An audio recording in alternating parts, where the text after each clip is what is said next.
اکثر گلا ہم سنتے ہیں کہ مجھے میری ایفرٹ کا جو ہے وہ صلہ نہیں ملتا، مطلب اگر میں 10% کرتا ہوں تو مجھے 7% ملتا ہے، مطلب گلا اسی طرح سے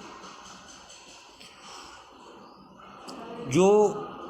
وہ 3% یا 3 روپے یا جتنے بھی وہ ہم لوگ ٹینشن محسوس کر رہے ہوتے ہیں، تکلیف محسوس کر رہے ہوتے ہیں، یا اچانک سے تھوڑا برڈن زیادہ آ جائے اس کو نکالنا پڑ جائے،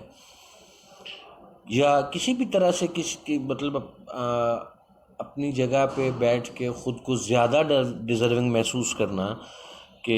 میں جو ایفرٹ کر رہا ہوں میں اس سے زیادہ ڈیزرو کرتا ہوں، لیکن مجھے وہ اس کا جو ہے وہ اجر نہیں ملتا.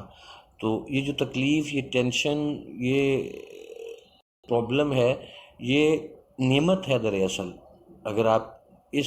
حدیث مبارکہ کی روح سے دیکھیں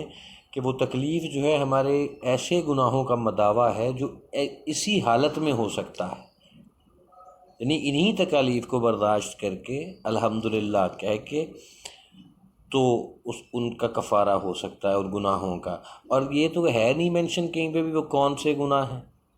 کہ کوئی یہ کہہ سکے کہ میں نے وہ نہیں کیا اس لیے مجھے کوئی مسئلہ نہیں ہے، میں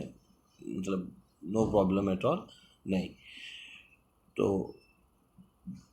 بہت سارے نہیں، کثیر تعداد میں ایسے بھائی موجود ہیں، اللہ سب پہ اپنی رحمت فرمائے، کہ جو مطلب کسی نہ کسی طرح سے کسی نہ کسی گناہ میں انسان شعوری و لاشعوری طور پہ ملوث رہتا ہے، پتہ ہی نہیں ہے کیا کیا کر گزرے. تو بھائی جس طرح سے پتہ نہیں ہے اسی طرح سے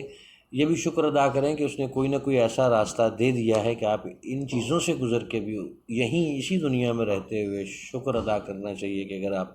ان گناہوں کا کفارہ ادا کر پائے ہیں. ادروائز اگر ایک دفعہ یہ دروازہ بند ہو گیا، سانس ٹوٹ گیا، تو پھر وہاں کوئی کفارہ نہیں ہے. سوچیں میرے بھائیوں،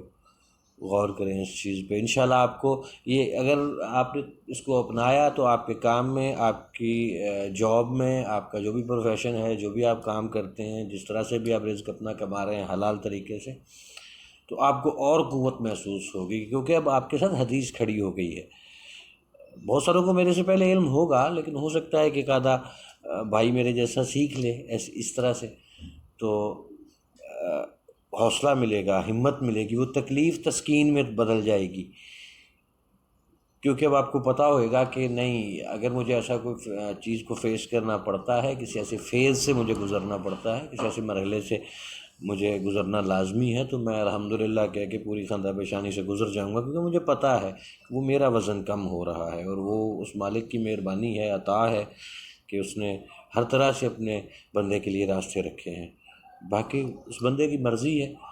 کہ وہ کیا چاہتا ہے کیا نہیں، اور اجر بھی پھر ویسا ہی ہے. So think about it please. بہت شکریہ. پھر انشاءاللہ کوشش کروں گا چند الفاظ کے ساتھ دوبارہ حاضر ہوں گا. السلام علیکم.